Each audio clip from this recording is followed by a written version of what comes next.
તમે તો કીધું હતું ને કે આ મુંબઈ શહેર દરિયાનું શહેર છે, જે આવે ને પોતાના કરીને પોતાનામાં સમાવી લે છે.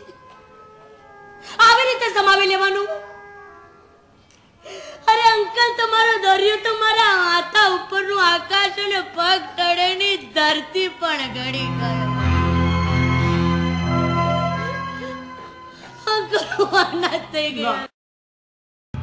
પપ્પાનું કેવું એમ છે કે આ પાયરેટ્સ વાળા એપિસોડ પછી તમે લોકો ફાઇનાન્શિયલી ફિનિશ થઈ ગયા છો. એના સમાચાર તો વગર એડવર્ટાઇઝમેન્ટ જ બધે પહોંચી જતા હોય છે અને ગામ આખું જાણે છે કે તમે તમારા જહાજને છોડવા માટે બાકીના 2 જહાજ, ઘર, ઓફિસ બધું જ બેંક પાસે મોર્ગેજ કરી દીધું છે. અરે એ ઇડિયટ છે, પણ તમને ચેક સાઈન કરવામાં વાર કેટલી લાગે? બધું મારે જ કરવાનું છે. તમે અમેરિકા જઈને એમબીએ શું જખ મારવા કરીને આવ્યા છો? જખ જ મરાવો છો ને તમે ઓફિસમાં બેસાડીને. બાકી પાવર તો બધા પોતાની પાસે રાખે. મા બાપે કહ્યું તો ના અને પત્નીએ કાનમાં સેજ ફૂંક મારી કે તરત બાબલો બાટલીમાં આવી ગયો. આ ઘર પર બધું વેચાઈ જશે આપણું. ભલે વેચાઈ જાય, जिएगा नर तो फिर बांधेगा घर, जो मर मर के जिए वो काहे का नर.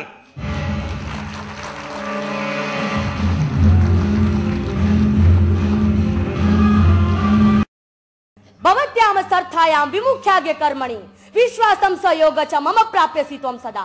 मधुराम प्रेम संयुक्ता वार्ता सत्य व्यवहितम दृढ़म पत्नी व्रत में को वचो में तव सन्निधो.